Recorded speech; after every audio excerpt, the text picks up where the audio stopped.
Hey there everyone, welcome back to Utility Sports. Really excited to record this video. It's one I typically don't do. I don't even know if I've ever recorded anything like this, but I'm extremely excited to do so for this video. It's a lot of fun to talk about NBA coaches, specifically with, I think, the variance we see from team to team right now in the NBA. So this video is going to focus on all 30 NBA teams. We're going to talk about the head coach for all 30 NBA teams in this video with a tier list as well, which I'm sure a lot of you will enjoy. I've never really made a real tier list for NBA head coaches before, and as I go throughout this video, I will be giving my thought process as I go. So there's a lot of things that factor into this. Obviously, winning right now is extremely important, but then you also have to factor in, okay, how good is this coach's roster? What are the actual offensive and defensive expectations that this coach has set and established? And what kind of set plays do they run? How well coached are they on defensive assignments? This, that, and the other thing. These are all areas that I'm evaluating every time I watch a team. In fact, most of the time I spend watching teams, it feels like obviously a lot of my takeaways are around the players and which players can do this, that, or the other thing. Obviously skill evaluation. But a lot of it really does stem down from what the coaches actually want the players to do, what they expect them to do. And I think that is a very important note for anyone watching NBA basketball or just basketball in general. When you see players do the same thing over and over, whether it be a very good thing or a very bad thing, that really comes back to coaching a lot of the time. That means the coach is either allowing them to do it, even if it's not being exclusively or explicitly said to do it, or it is flat out being told, hey, this is what I want you to do. So keep that in mind too when you're watching players and you're like, why does this player keep taking that kind of shot? Well, either the analytics department or the head coach himself is saying, look, that's the type of shot we want you to take. So keep that in mind as well. This is going to be a fun video. Don't take it super seriously, but I do think we will have a very good time here nonetheless. So starting off, we have Nick Nurse of the Philadelphia 76ers. And right now, Philadelphia is in shambles at the time I'm recording this. They have been absolutely horrid to start the year. One of the few bright spots for that team this season has been rookie Jared McCain, who was not even a lottery pick in the 2024 NBA draft, but he's been absolutely balling out for them. Recently signed Paul George, has obviously missed some time with injuries, got re-injured again, has not shot the ball well at all this season. Really struggling to shoot it from behind the arc, and that is affecting his overall field goal percentage quite a bit as well this season. Joel Embiid has been out, Tyrese Maxey's been injured, and honestly hasn't looked like himself either this season. And I think a lot of people are wondering if Nick Nurse is to blame for some of it, all of it, none of it. For me, I have long been a big-time Nick Nurse supporter. Going back to his very first season with the Toronto Raptors, I thought he was one of the best coaches in the NBA that season specifically as a first-year head coach. I was extremely impressed with how he managed, especially the front court, post-trade deadline when they landed Marc Gasol, switching up the lineups, using Pascal Siakam, Serge Ibaka, Marc Gasol, all in different areas, really getting the most out of Norm Powell off the bench for that team. Norm Powell was a much younger version of himself, obviously. The way he managed Kawhi Leonard with all of the injury stuff and getting the best out of Kawhi Leonard, honestly, probably the last time we've even seen the best out of Kawhi Leonard at this given point in time. So I do have a little bit of long-term bias toward Nick Nurse. Right now I'm going to put him in the B tier. This has not been a great season for him, but I do think injuries have hurt the Sixers more so than the coaching at this point. And I think, honestly, the win-loss record for Philadelphia, it's not really fair to pin on the head coach given how the Stars have performed. Now, a lot of the time how the players play does come back down to how the head coach is coaching, but I really don't think at this point in time how early it is in the season and how injured specifically Philadelphia has been that it's fair to blame Nick Nurse. I'm going to put him in the B tier right now. I think in years past I probably would have had him in the A tier. I do like his creativity as a coach. I like the way that he approaches things. I think with some of the Raptors teams post-Kawhi, he did, I think, outperform how good those teams were from a talent perspective, honestly, without a real 1A player. But at this point in time, I feel like putting him in the B tier is more than fair. Doc Rivers, where am I going to put him? Obviously throwing him in the S tier, right? Nope. I am going to throw him in the D tier. So I don't think he's on the hot seat. The Milwaukee Bucks probably don't want to pay 3 head coaches at a time and then hire a 4th one. So I do think Doc Rivers, his job is safe in Milwaukee. But I think out of all of the NBA coaches in the last 10, 15 years who have had long head coaching careers, Doc Rivers is the greatest minimizer of talent we've ever seen. If you think about the list of players he's coached throughout his career, Paul Pierce, Kevin Garnett, Rajon Rondo, obviously Ray Allen, you throw in Paul George, Kawhi Leonard, you throw in James Harden, Joel Embiid, you throw in Chris Paul, Blake Griffin, DeAndre Jordan. Doc Rivers has had some of the most talented teams in the NBA each and every year he's been a head coach. Now has Giannis Antetokounmpo and Damian Lillard as well, yet just never seems to get over the hump. Has perennially been a coach on a team that underperforms in the postseason. And honestly, even though, yes, regular season records are typically good with Doc Rivers, I do think overall as a player's coach, he does get the best out of his players in a lot of different ways, especially from a personality standpoint and getting players to buy in. But at the same time, I do think there are some real X's and O's flaws. I think his inability to adjust. Honestly, I do not think he coaches a very modern style of offense. And if you look at how the Bucks, how he handled the Bucks, especially last season, after the Adrian Griffin firing, the way that Milwaukee went from an elite offense in the NBA. Obviously, the defense was struggling. I fully understand that. But they went from an elite offense to an average offense, and the defense didn't get much better either. So I really don't think that Doc Rivers in the year 2024 is suited to be a top-tier head coach like he's paid and like he's continually recruited to be for teams that have contending aspirations. He's coached some of the most talent we've ever seen in the NBA from a coaching perspective and has one championship ring to show for it. And honestly, if he didn't get that ring, the resume really would not look pretty. So I have Doc Rivers here very firmly in the D tier. I do not think he's a good head coach, especially not in the year 2024. Billy Donovan, someone who I would say is also a D tier head coach. Now, some of this comes down to, again, the talent level he has in Chicago. It's not like I'm expecting the Bulls to rip off 45, 50 win seasons. But at the same time, I even going back to his tenure in Oklahoma City as a head coach there, I always never really loved the lineup management. Had interesting players that I thought he could have leaned more into around specifically Kevin Durant and Russell Westbrook during his tenure with both of them. And that, obviously, Billy Donovan oversaw some real success in OKC as well. So this isn't to harp on him. But if you're talking about underperforming in the playoffs, I do think OKC to a little bit of a degree did do just that, especially with how good some of those rosters were. And then the lineup management, the spacing context for him as an offensive coach just never has been elite. And obviously this year with Chicago, I think one of his calling cards has been playing fast, which I do in theory like, but I don't really know if he's had enough spacing. Now, there have been moments where I have liked some of his adjustments throughout the years. For example, a couple of years ago, I remember watching Andre Drummond and Nikola Vucevic share the floor together. And you might think initially, well, that sounds terrible. But it was against the Minnesota Timberwolves with Rudy Gobert and Karl-Anthony Towns. And Chicago actually ended up coming back in that game, winning. And a lot of it stemmed from Andre Drummond's work on the glass, Kobe White shooting a ton of transition threes and pulling up from deep in early transition, playing into that style. So I do think from an overall context, he is a better coach than Doc Rivers.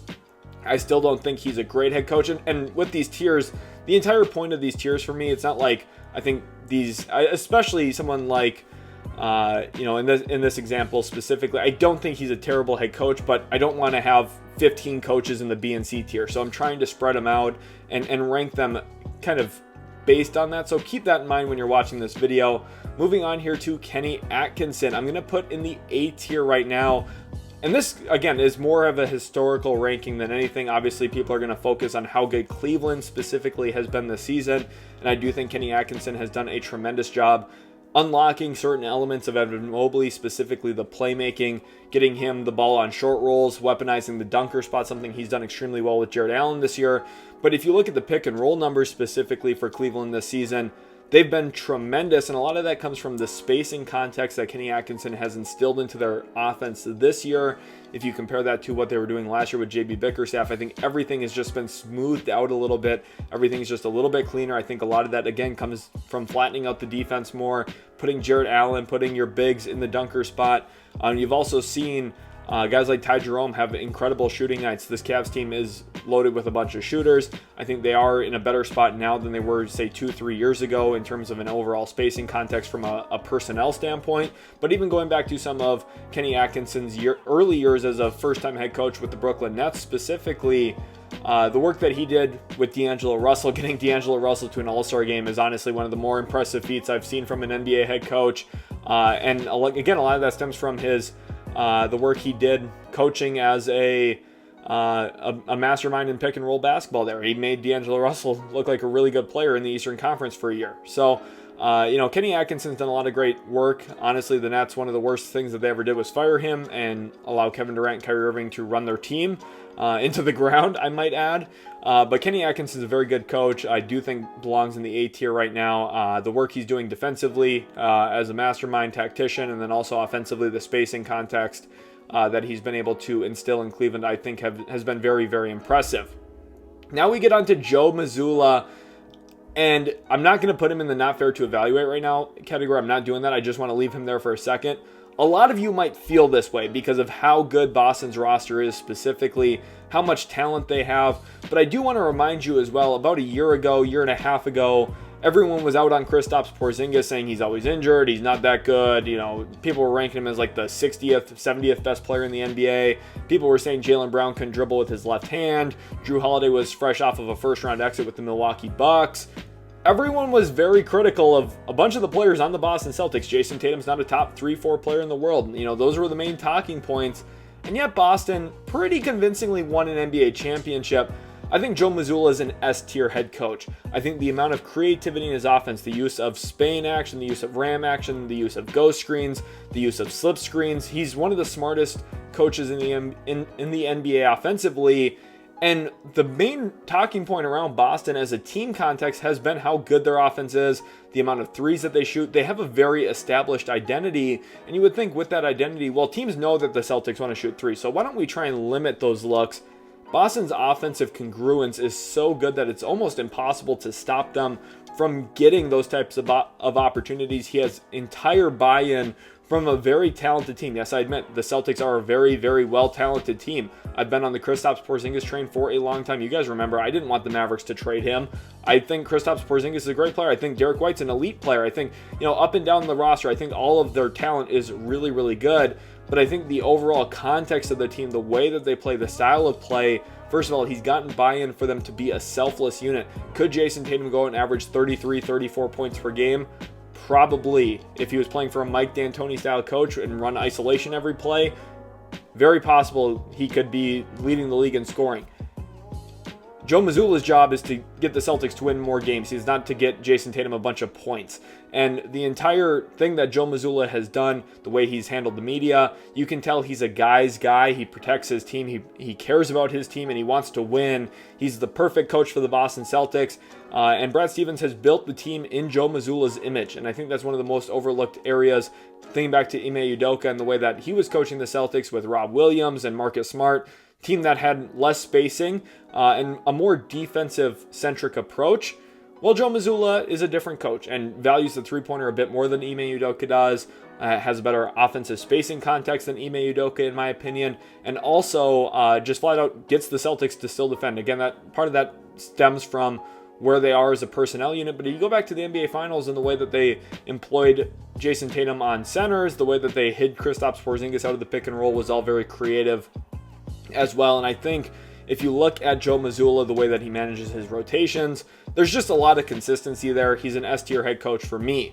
Now we move on to Ty Lue, and I'm going to put Ty Lue in the A-tier category. I think this year is another great example of Ty Lue kind of reinvigorating himself as a head coach, finding ways to win games, specifically with his utilization of Norm Powell this year. And I think, yes, last year it took a little bit of time for him to figure out exactly how to integrate James Harden into his offense. Specifically, we saw their transition defense really plummet toward the beginning of the Harden stint in LA, but then they found a rhythm, they found their groove, and they won a ton when they were healthy. And I think Ty Lue, first of all, has really been kind of tarnished or hurt by the injuries there. Paul George missed so much time in his Clippers tenure. Kawhi Leonard continues to miss so much time, and yet the Clippers won games, and that really is a great sign from Ty Lue about how he's able to utilize not only his star talent, but the overall collection of talent on his roster. He's an NBA Finals winning head coach with the Cavaliers, and he did so stepping in for David Blatt in a very, I think, difficult setting, difficult context. It's very clear that Ty Lue knows the game of basketball. One thing that does bother me, though, at times, when people talk about his adjustments, especially in game, I do think that is an overhyped area, and I know some people are going to say, how is Ty Lue not an S-tier coach? Some of the adjustments he makes are honestly things that I thought going into the game wouldn't have needed to be adjusted because he would have just done it right from the beginning. And if you go back to some of their series throughout the years where the Clippers didn't perform their best, there are certain elements in those, and this is true for every head coach, so I'm not nitpicking here. I'm just pointing out something about adjustments specifically with Ty Lue because that's such a big talking point. He's not this picture-perfect head coach where everything is right from the start. In fact, I think more things are wrong from the start than right. But what he does do, unlike a lot of other NBA coaches, is find ways to adjust. And that is why I still think he does belong in the A tier. Taylor Jenkins, for me, I'm kind of hovering between B and C tier. Obviously without the talent last year, it's hard to critique anything that we saw from the Grizzlies last season. But when he has talent, he wins a lot of games. We've seen the Grizzlies be a top 2 seed in the Western Conference multiple times. When Ja Morant's healthy, playing, and staying out of trouble, the Grizzlies are really good, and I think a lot of that does stem from how Taylor Jenkins coaches the team. He's not the most creative offensive coach, but I think he sets a very good precedent and floor level of expectation on how to play hard and what the team is supposed to do when they're on the basketball court. It's very rare you'd get a kind of a dud Grizzlies performance. Even last year when they were talentless or had a significant talent deficit compared to other teams, we saw them fight every single night, and a lot of development occurred in that season as well. You think about Scottie Pippen Jr., the role he's playing now for the Grizzlies this season. We've seen him take steps forward. Obviously, you can point at other players too who've really emerged and stood out in other ways. Jay Huff has taken a big step forward in his own personal career this year, now playing for Taylor Jenkins. We've seen Taylor Jenkins employ a variety of different style players, specifically in the front court. You look at like Brandon Clark, Zach Edey, Jaren Jackson Jr., Jay Huff. They're all very different style players, and he's gotten, I think, a lot out of all of those pieces. He's really pushed Desmond Bane forward in his progression, even as an older prospect coming out of TCU. So I've been extremely impressed with what Taylor Jenkins has done as an overall coach, which is why I'm going to ultimately leave him in the B tier here. Quin Snyder, I'm going to put in the C tier, but this one's really hard for me for a few reasons. I think if I was just evaluating offense only, I would put Quin Snyder probably in the S tier. Quin Snyder is one of the most creative offensive minds in all of basketball. The issue is he has never really built a good team defense. Even when he had Rudy Gobert, the team defense just was never great. And yes, you can point to personnel. The Jazz were not equipped with a bunch of good defenders. Mike Conley probably was the best perimeter defender on the team. Donovan Mitchell at that point in time in his career was not a very well-engaged defender. George Niang, not a great defender. Royce O'Neal gets labeled as a defender. I don't even think he's that great of a defender on the perimeter either. But I do think, and in Atlanta now with Trae Young too, and Dyson Daniels been getting a lot of hype this year, I would say. But the Hawks still aren't a good defensive team, and they do have size. They have rim protection a bit with Clint Capella and Yeka Konwu. I just need to see him put together a top 15-ish defense at some point in time. And Quin Snyder's talked about this in the past too. I luckily was able to be a part of a few of his press conferences, get to talk to him. I actually have met Quin Snyder. He's a really nice guy. I do think, again, offensively, he's an elite coach. But I do think defensively, it's just been a problem that has lingered around his career. And he's joked about it too, talking about one time about Rudy Gobert, saying that that Rudy Gobert made him look like a good defensive coach for stretches. It's not anything against Quin Snyder. I do think, honestly, maybe I'm being a little critical. Maybe he could go into the B tier, but I'm going to leave him in the C tier for now. I do think, again, a very creative offensive coach. I like the set plays that he has. Utilizes Spain action a ton. Has a lot of ghost screening. And right now he's at a little bit of a talent deficit offensively too, in my opinion, in Atlanta with the overall collection of talent on the roster. So I'm not trying to be critical here on any of these coaches. First of all, the job that they're doing is extremely hard, but I do think for Quin Snyder specifically, the defense leaves a bit to be desired for me specifically. Erik Spoelstra, I'm going to throw into the A tier here as well. And honestly, the playoffs are what really spur this rating for me. If you look at the regular season tape, first of all, he had a meltdown earlier this year where he literally cost the Miami Heat the game with a timeout that they didn't have. I'm not going to harp on that too much. It's one mistake throughout a long coaching career. He's a very, very, very, very, very good coach. But, they have been disappointing throughout the course of the regular season. Some of that stems from injury. Some of that stems from, I just think, a talent deficit compared to other teams. And then Jimmy Butler kind of turns it up in the playoffs, and Bam Adebayo really anchors the defense. But I do think Spoelstra, still, when you get into a 7-game playoff series, is one of the better minds from a tactical standpoint, being able to switch matchups, switch adjustments, and honestly find ways to win, whether it be an 87 to 84 type of game, or whether it be a 115 to 111 kind of game. It just feels like he finds ways to control the game, takes timeouts when he should, for the most part. A little joke there. But I do think overall Spoelstra is still a great coach. I don't want to, be dismissive of him in any way, because he's accomplished so much and he's had to grow with the game. This is one thing too, for the coaches who've been coaching since, 2010, 2011, that time frame.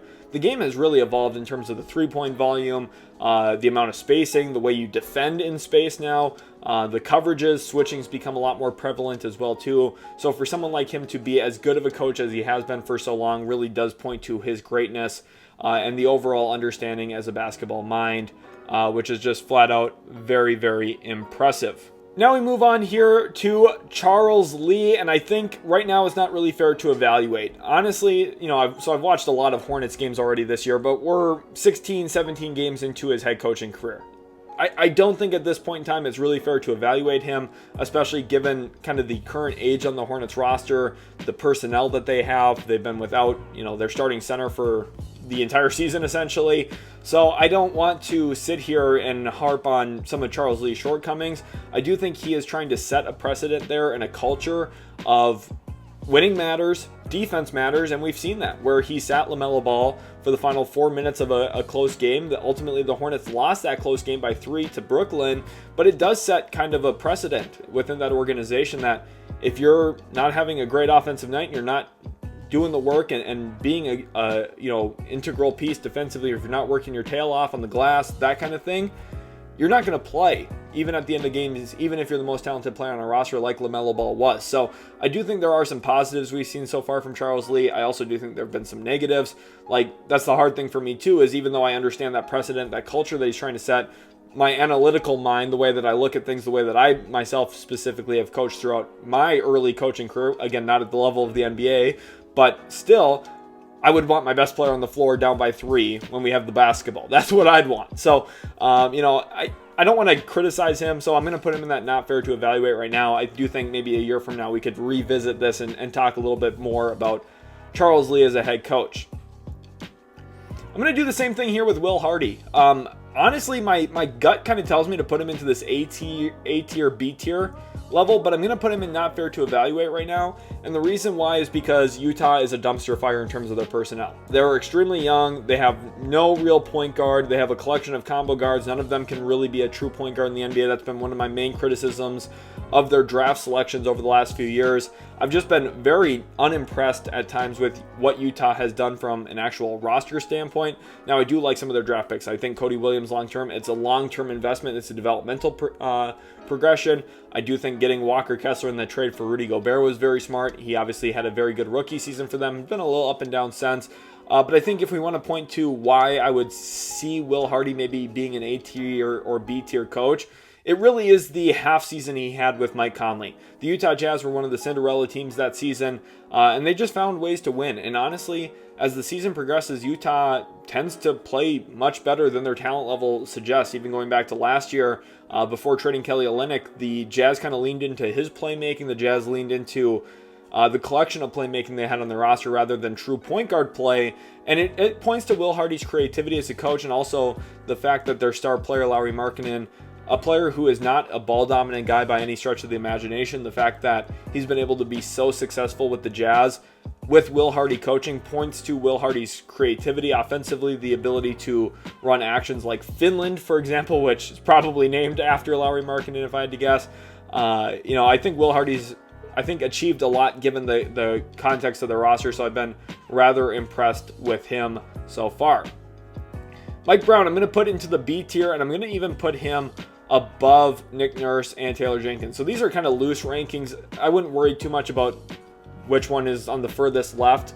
But if I do expressly say that, then I mean it. So for this specific example here with Mike Brown, I do put him a little bit above Nick Nurse and Taylor Jenkins at this point in time because of what he's accomplished there in Sacramento. Specifically, I had the opportunity to ask him about his half-court offense, which caught the league on fire a couple of years ago. Wasn't as great last year, but he's gotten a lot out of guys like De'Aaron Fox. He's gotten a lot out of Malik Monk, specifically as a real reclamation project in this league. And then the Domantas Sabonis trade, one that I do think raised a lot of eyebrows at the time for Tyrese Halliburton. Domantas Sabonis, we just need to say it, has been an all-NBA caliber player for the last couple of years, and a lot of it stems from Mike Brown's offense and the way that he utilizes Domantas Sabonis specifically. I had the opportunity to ask him about his offense, and he talked about building it the final year he was an assistant in Golden State, creating the kind of construct of it, and I'm sure that's the reason the Kings and Monte McNair hired him. It fit perfectly with their personnel. And I do think with Sacramento, first of all, not only did he turn them from a non-playoff team for a decade plus into a playoff team that went the distance with a very good Warriors team a couple of years ago, he has consistently gotten a lot out of his players, and players that around the league aren't regarded as top 2, top 3 players in their position. You know, think about De'Aaron Fox, Domantas Sabonis. Now with adding in and integrating DeMar DeRozan, the Kings really haven't missed a beat. They've been good in a lot of different areas. And for a team that honestly, like, in some areas had talent deficits, you think about Harrison Barnes not being a real starting caliber forward, in my estimation, like, Mike Brown made a good team around Harrison Barnes being a starter for them. So it's a real testament to what he does as a coach. Tom Thibodeau, I'm also going to put in the B tier. Wins a lot of regular season games, really does, and has competitive playoff runs too. So I don't want to diminish Tom Thibodeau from the playoff perspective. I think really the big flaw, and I don't want to spend too much time on this, I'm not going to harp on it, he runs his players into the ground. And he wins a lot of regular season games, and the reason he does is because he plays his starters more than any other team in the league. That's going to help you win games in January. It's going to help you win games in November. It'll help you win games in March. And it'll help you win games in early April when everyone else is either resting their starters for the playoffs or, you know, going through a little bit of load management, right? Maybe lessening minutes a bit. Tom Thibodeau doesn't care. He's foot on the gas at all times. And that's a great thing. You, in theory, want a coach who wants to win every game he coaches in. But at the same time, with our understanding of progressive fatigue and how players can diminish over time, and especially, you look at the careers of Derrick Rose, for example, like, injuries matter, and they stack up, and they do affect players' careers, and Tom Thibodeau has been a huge culprit of it throughout his career. You think about what happened with Zach LaVine in Minnesota as well. There's been a lot of instances where Tom Thibodeau has not been great for his own players' health. So for me, even though he wins a lot, I'm going to put him in the B tier. Don't want to harp too much on it, but that's where I see him. JJ Redick, I'm going to put in the A tier. And really kind of close to the S tier, honestly. The Lakers are playing really good basketball right now, and he's doing so with a very old best player on his team. Anthony Davis is the best Anthony Davis has ever looked. He's getting a lot out of rookie Dalton Connect. He's getting a good amount out of Austin Reeves. He had the guts to move D'Angelo Russell to the bench, which has been successful as well. JJ Redick, unlike Charles Lee, I think it's fair to evaluate him already because, one, the Lakers roster and personnel is quite a bit better than Charlotte's in my opinion, and JJ Redick is elevating that roster. I think one of the biggest critiques right now around Redick has been the defensive side of the ball, and not only just defense in general. I'm not talking half-court defense. It's been their transition defense, but that's a little bit of a give and take for the Lakers, who have been really valuing getting on the offensive glass. So I think there's a little bit of a balance there where JJ Redick, maybe he's going to have to talk with his staff some more and really figure out how they want to handle transition defense, because I do think that is the difference in some games when you lose by 2 or 4 points. Giving up 2 or 3 transition buckets does go a long way in changing outcomes of games, but also getting on the offensive glass 2 or 3 extra times does as well. So again, it's hard to differentiate what exactly is the best way to handle something like that. The Lakers offense is way outperforming what we've seen from Darvin Ham in years past. I like their creativity. The amount of chin action that they're running, I think, is very good. They're running some ram sets too, which I really like. I have a video out on the channel about ram action, which I do like quite a bit, that the Lakers are using. So it's been a lot of fun to watch the Lakers this year, and I think JJ Redick is a big reason why. Jamahl Mosley, I'm going to put in the B tier here as well. And I think, honestly, like, he's really close to being an A-tier coach for me. Former assistant of the Dallas Mavericks, so I do have a little bit of bias. Maybe I'm trying to counter that bias by putting him a little bit lower than maybe he even should be. He's a very good coach. I've been very impressed with Jamahl Mosley's job that he's done in Orlando. You think about him taking over a rebuilding team, and they've been competitive throughout his entire duration as coach. Now, it doesn't mean they've always been good, but they compete. They have that real compete factor, and I think he sets that precedent. He sets that edge. And now that he's starting to get the talent with Paolo Banchero ascending into a star once he's healthy back this season, it'll be great for the Magic. Franz Wagner's really stepped up in his role while Banchero's been out. Jalen Suggs, you think about the development factor. He's overseen a lot of development. That's something I thought he did a great job with Dallas as well, overseeing part of Luka's development as a young player in the league. Not that Luka needed a ton of help, but Jamahl Mosley was, I think, a positive factor in that too, in kind of smoothing out certain small areas of Doncic's game.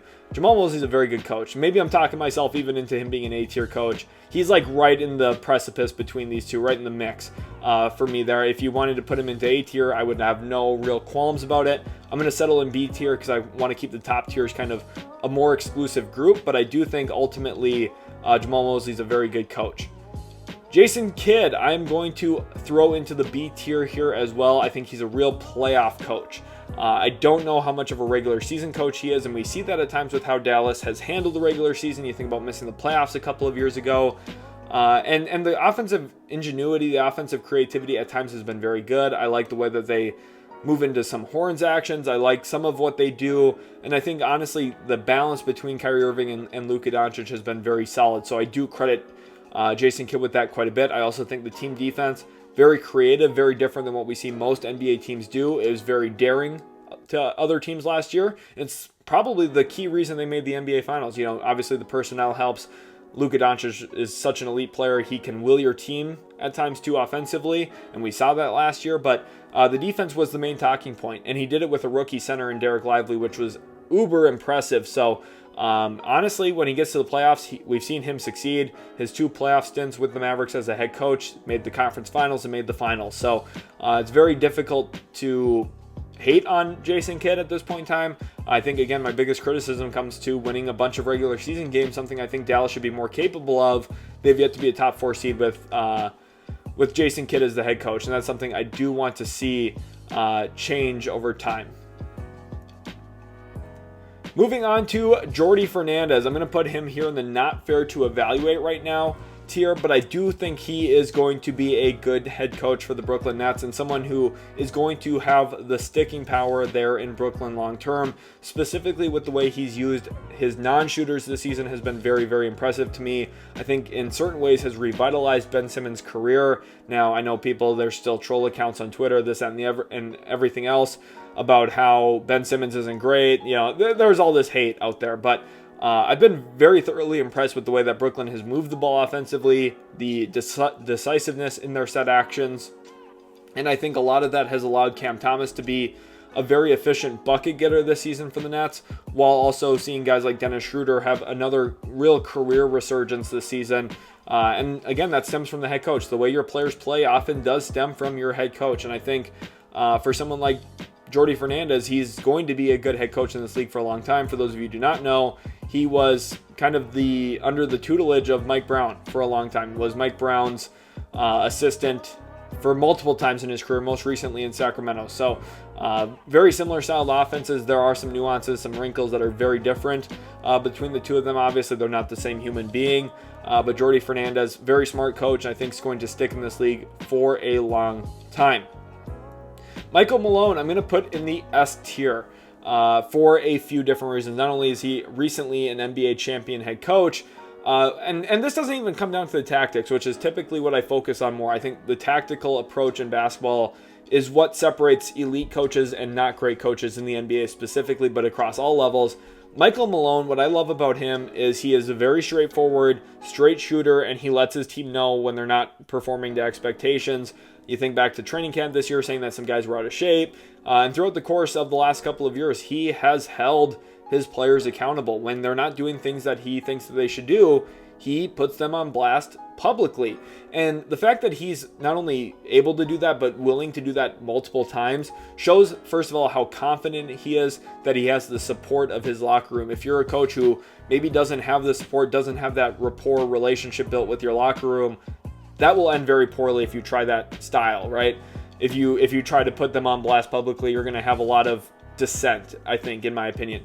But Michael Malone has not had that. In fact, most of his players have loved playing for him and have played for him for a long time. Jokic, Jamal Murray obviously have such a good built-up trust with him because he's been their coach for pretty much their entire career. So Michael Malone, I think, is just an S-tier coach. Not even necessarily for the tactic stuff. He does a lot of great tactical work too. I think the way he's built good team defenses around Nikola Jokic has been very impressive, given Jokic is not an elite rim protector by any stretch of the imagination. And obviously the offensive side's easy. He lets Jokic be Jokic, and he finds ways to make things work, whether that be with Russell Westbrook on the floor, in past years with guys like Jeremy Grant. He's done a lot of creative work, and I think Michael Malone's a very good head coach in the league. Rick Carlisle, I think a few years ago, A-tier, S-tier coach. I'm going to put him in the C tier at this point in time. Now, I know, yes, the Indiana Pacers did make a run to the conference finals last year. I do think with Halliburton on his roster, he's at a spot where, even though, yes, I know Halliburton's not played well this year, that's a different conversation. I'm not going to get too much into it. I think he's still recovering from his hamstring.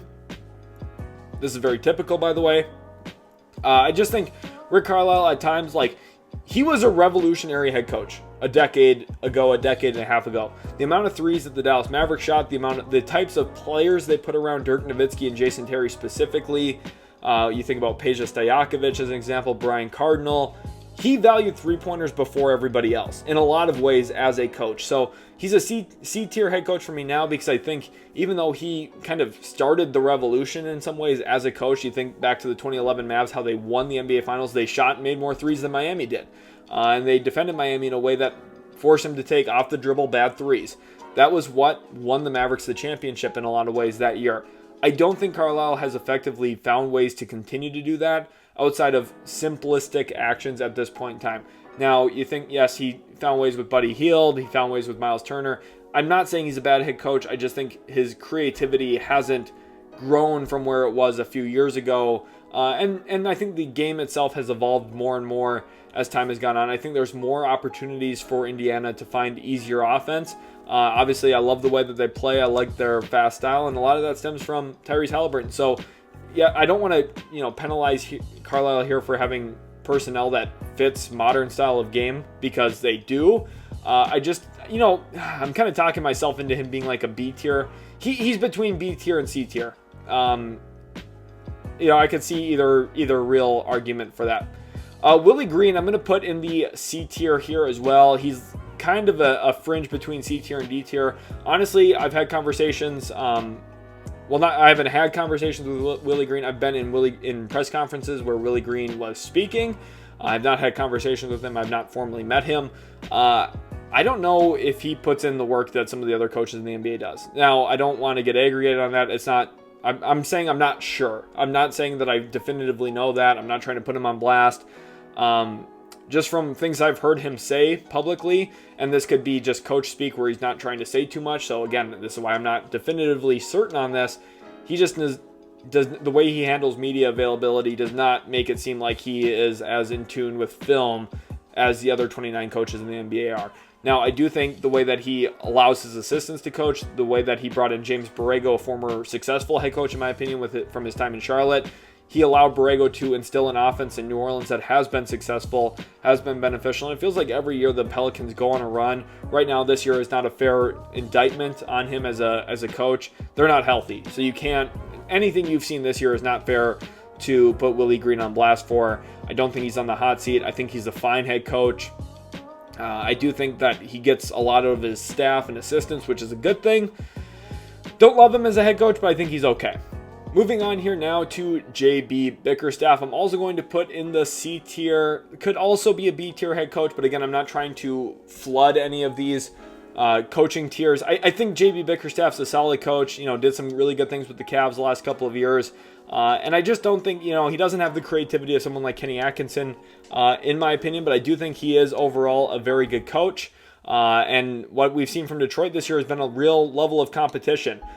He's kind of instilled a compete factor. The team is much better coached defensively this season than they were a year ago with Monty Williams. That bar is extremely low, so I'm not going to give JB Bickerstaff a ton of credit for being a better coach than Monty Williams in the year 2024. But I think he's a fine head coach. I do think, obviously the roster was reinvigorated with more shooting too. So there are some flaws in the roster that Monty Williams just didn't have the personnel to overcome to begin with. And I think JB Bickerstaff obviously understands the value of spacing, but hasn't perfectly utilized it throughout his tenures, both in Cleveland and now early in Detroit. I think he's used it fine. I just would love to see him be a little bit more creative offensively. I think he's a very good defensive coach. Obviously right now in Detroit maybe doesn't have the personnel for that either. But I do think C tier is a fair ranking for him. Darko, I'm going to put in the not fair to evaluate right now. The Raptors are very bad. They don't have a lot of spacing. Redick has been their best shooter. And he's a second-year player. So the team is just not very good. The roster is not good. Scotty Barnes was an all-star last year. I do think in principle, some of the things that Darko preaches in terms of ball movement, player movement, there's a lot of promise here. I do think he's a coach that if everything were to click, could find himself in this like S tier, A tier range. But I also think there's a lot of potential where he's like a hot seat guy in like 2 years if things just aren't ever improving. Like I don't really know. Like he's also supposed to be this development coach, and I'm just not sure if Toronto's going to have that player development. They could. It's still very early in the rebuild, so this is why again I'm saying he's not fair to evaluate right now. I think a lot will hinge on how things progress, how things kind of evolve over the next couple of years in Toronto before I feel like I have a fair evaluation critique on Darko at this point in time. Ime Udoka, very easily an A-tier head coach for me. One of the best defensive minds in all of basketball. I've made videos in the past talking about how he was coaching the Boston Celtics defensively in the pick and roll, the way that he utilized Robert Williams on the other team's worst shooters, not necessarily just their big men, to kind of employ him as a roamer. Was one of the more creative defensive head coaches in the NBA. Now in Houston, has the Rockets playing elite defense all across the floor with guys like Tari Eason, Amen Thompson, Dylan Brooks. Has really instilled a defensive culture there, even having Jalen Green look like a pretty solid defender at times this season. I've been very impressed with Ime Udoka as a defensive coach, not only from his time in Boston, where he made an NBA Finals appearance, but also his tenure in Houston. He's capable of winning a lot of regular season games. We've seen him succeed in the playoffs as well, leading Boston to an NBA Finals berth. Obviously lost to Golden State in 2022, but still impressive nonetheless. The reason he's not an S-tier coach, you might be wondering, since I am very optimistic on how good of a coach he is, the offense at times is just a little lackluster, and some of that comes down to personnel. I'm not going to, again, completely blame him. I don't think he has like a 1A superstar. I think, Alperen Sengun maybe has a chance of becoming that over the next few years with how good of an overall player he is. Jalen Green at times shows flashes of that. I think the spacing context last year in his first year as the Rockets head coach was pretty poor. I talked about that at length as well. But then I also just do think that overall there's certain things where he doesn't maximize ball movement, doesn't maximize player movement. And I've talked at length about this too. People get frustrated watching the Rockets saying, well, why is Jalen Green shooting like 7-8 pull-up threes a game? Why is Fred VanVleet shooting 6-7-8 pull-up threes a game? That's what the coaching staff wants, and that's what Ime Udoka specifically wants. So you can't critique the players when they're doing what the coach wants, and the coach wants some inefficient shots from time to time. So that's kind of what we've seen so far from them. Gregg Popovich, not going to talk too much about him. He's an S-tier head coach. He's the best head coach I've ever seen. Him and Phil Jackson are right at the top. I don't know how good of a coach Phil Jackson would be today, presently, with how the game has shifted and adjusted. Popovich, unfortunately for him, hasn't had the talent over the last few years to really, I guess, add to his legacy. But he was dominant for 2 decades. I don't need to talk about it too much. The game revolutionized around him, and he continued to win and win and win and win. He's gotten the most out of players like Boris Diaw. He's gotten the most out of players like Marco Bellinelli. You talk about archetypes working in a Gregg Popovich system. pretty much every archetype of player ever has worked. And then the development is incredible too. Manu Ginobili, second round pick. Tony Parker, late first round pick. Kawhi Leonard, outside of the lottery. These players have all blossomed into stars one way or another under Gregg Popovich. And again, some of that comes down to who the player actually is, but it also comes down to the coaching. So I've been very, very impressed for a long time. I grew up knowing Gregg Popovich is a great coach. He's been coaching for longer than I've been literally alive in the NBA. And he's done a great job for a majority of his career. I'm sending my prayers and thoughts to him. I hope he recovers well. Obviously, he had that medical incident. So make sure to keep him in your thoughts and prayers. You never want to see anything bad happen to anybody, but specifically not a legendary head coach who we all probably grew up watching and admiring for his tactics, the way that he handled himself. I got to meet him a year ago. He's honestly a great guy. I was scared. I was so scared to talk to him because it was in media availability, and he kind of shot down the question right before me. And everyone knows he sometimes can be a little grumpy with media questions. And I asked him a question, and he handled it extremely well. He was super gracious to me, super nice to me, and it was honestly such a pleasure to meet him. So I am wishing the best for him. I really hope he recovers and gets healthy very, very soon. Mike Budenholzer, A-tier head coach. Again, racks up a lot of regular season wins. He is a mastermind for picking up the low-hanging fruit, as Zach Lowe has said multiple times on his own podcast over the last few years. Mike Budenholzer, great transition defense coach, knows how to limit threes effectively for other teams. Some of that started with limiting corner threes, then it became limiting above the break threes, and then it became, hey, we'll actually let you shoot a lot of threes. We're going to completely shut down the paint. It's found ways to kind of reinvigorate defenses throughout the years, and was a big reason why the Bucks won a championship. Now, the reason he's not an S-tier head coach, for kind of opposite reasons of Ty Lue. Ty Lue, I think, sometimes has bad game plans going in and then adjusts and figures it out. I think the opposite is true for Budenholzer. Has great game plans coming in, but as other teams adjust or figure out what works throughout the course of a series, Budenholzer is slower to adjust, and sometimes just flat out doesn't. I think the way the Bucks fired him was a significant mistake, especially given the stuff that was happening in his personal life at the time. I'm documented as saying that the moment it happened even, so this is not revisionist history here. This is what I believed in the moment. But Mike Budenholzer, obviously had personal stuff going on, but also did oversee a bad collapse in the playoffs as a 1 seed in the first round against Miami a few years ago. So, you have to obviously take that into account, is why he's not an S-tier head coach for me. But I do think he's just a very, very great coach and one that honestly should never have been fired from Milwaukee to begin with. Mark Daigneault, S-tier head coach, and I'm going to specifically put him here almost as a tie with Joe Mazzulla at the very top of this list. Mark Daigneault's an offensive genius. He utilizes small-to-small screens more frequently than essentially anyone else in the NBA. I think that small-to-small screening is an absolute cheat code, and his system is conducive and cohesive and set up in a way that you plug and play any type of player that can dribble, pass, or shoot, and they're going to be pretty good in it. We've seen guys like Isaiah Joe, who's more of a sniper, fit in their offense. We've seen inside bigs find success at times in their offense. We've seen stretch bigs like Mike Muscala really thrive. We've seen obviously Chet Holmgren emerge as this young star player, and I do think the setup context there in OKC has been tremendous to help their young players really look like stars, look like superstars early in their careers. He's overseen a ton of development. He can plug and play good players. He made Josh Giddey not look like a complete negative at times, even in a system that wasn't really built for him.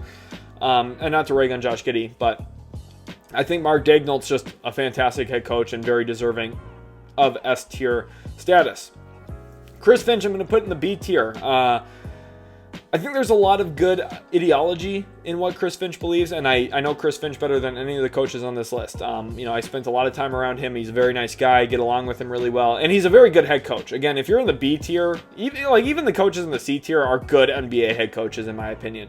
But Chris Finch, I think, is a very good head coach. I do think there are things that I myself differ from him in opinion, and honestly, him and I have talked about it too in media availability and such. Like, at times I wish he would call more set plays. He has great set plays that he uses, that he has in his playbook, just doesn't call them as much. And part of his ideology is that players will tend to do the things that they're good at or that they tend to have success with. And I do understand that perspective. I do disagree in terms of the frequency with which players make good decisions when they're not guided in the direction to make good decisions. But I do understand it, and he's a great players coach. Players really like to play for him. He does get, I think, the most out of his players from an actual effort, work standpoint. And he obviously was vital in building the best Wolf season since 2004, a year ago. So he deserves his flowers. He's a very good head coach. Very deservingly was in the Coach of the Year race last year. He's just a tremendous coach. He's a very great basketball mind in general. And what you're seeing here is, I tentatively believe that a lot of the coaches in the NBA are very, very smart, very, very good. I tend to give a little bit more of a benefit of the doubt to guys who I think are more creative and find ways to put their teams in better offensive positions frequently. That's why Mazzulla and Daigneault are at the very top of the list for me. But Chris Finch, very smart, figured it out with Rudy Gobert. Took him a year to get there. But I do think a lot of the stuff that Finch does is very, very good. Chauncey Billups, welcome to the hot seat category. I think Chauncey Billups is not a good coach. I don't really think he has control over his rotations. I don't think he really understands how to help develop players. And I think, first of all, this is not a criticism of him. He was a tremendous player. He was such a good basketball player. And I think sometimes for players who were as good naturally as they were, it might be hard to oversee the development of young players who need guidance, who need assistance, because it just isn't a natural click of, oh, this is what you need to work on. Because Chauncey Billups just did a lot of things naturally, and he was a very different player than Scoot Henderson was, for example. So I'm not sure if the Blazers are going to stick with Chauncey Billups long term. I would be pretty surprised if they did. I think he's going to be on the hot seat. The Blazers, night in, night out, almost look terribly bad. Now, they've had a couple of small stretches. Shane Sharp's looked pretty good this year in bursts as well. So, you know, the personnel's not been great for Billups. I'm not even blaming him for wins and losses. I just don't know if I trust him as a developmental guy for them, and I just don't think he's going to be a good NBA head coach. I just don't think that, honestly, at this point in time. Steve Kerr is like a fringe S tier. I'm going to put him in the high A tier here.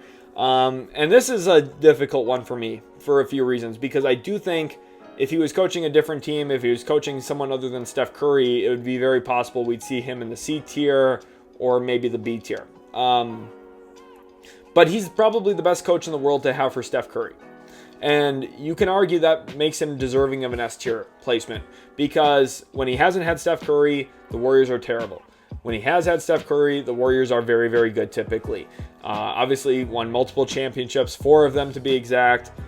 Some of them, yeah, I mean, you had Kevin Durant and Steph Curry and Klay Thompson, Draymond Green for 2 of them. Like, you know, and then the team got injured. I'm not even going to blame him for those losses. But when you have Steph Curry and you have Steve Kerr's offensive game plan and his defensive creativity, you're going to have an elite offense. That's typically what we've seen, and the Warriors were a flurry team where they could just go on run after run after run after run because the game was so easy for them with the way that Kerr coached them. But at times when he didn't have that talent, when he didn't have specifically the greatest shooter to ever play the sport of basketball, the Warriors have been underwhelming throughout many stretches as well. And we haven't seen real development from a lot of players either. You know, Jordan Poole was kind of the developmental success for Golden State, and then they traded him because he didn't fit anymore. So, you know, that's kind of the one flaw here too for Golden State is, you know, yes, things clicked in 2022. It was a real solidifying moment for their organization and for Steph Curry specifically post-Durant. But, you know, at times, Kerr has been an underwhelming coach in my opinion. But I do think overall the body of work does cement him as an A-tier coach. And then last but not least, Brian Keefe, I'm going to put in the high D tier. Actually, let's move him to not fair to evaluate right now. So he took over as the interim last year, got the full-time gig this past offseason for the Wizards. This is going to be a developmental thing for them. They need to see how he works with his players as a developmental coach. Obviously, he's given long leashes this year to Alex Sarr and Bilal Coulibaly and Keyshawn George and Carlton Carrington. He's been giving out long leashes, and I do think that's good for long-term development, but right now it's just too early to tell, honestly. So I hope you guys did enjoy the video. This is where I'm at with NBA coaches right now. A lot of fun to talk about each and every one of them, obviously. Obviously, you guys can tell how much I spent time thinking about coaches when I honestly didn't write down any little bit of script here, and I talked for 45 plus minutes about every NBA coach just off the dome. So a lot of fun to talk about. I really hope you guys did enjoy this video. A little bit different style than what I typically do, but it was a lot of fun. I hope you guys enjoyed it. If you did, leave a like, subscribe, and we'll catch you in the very next Utility Sports video.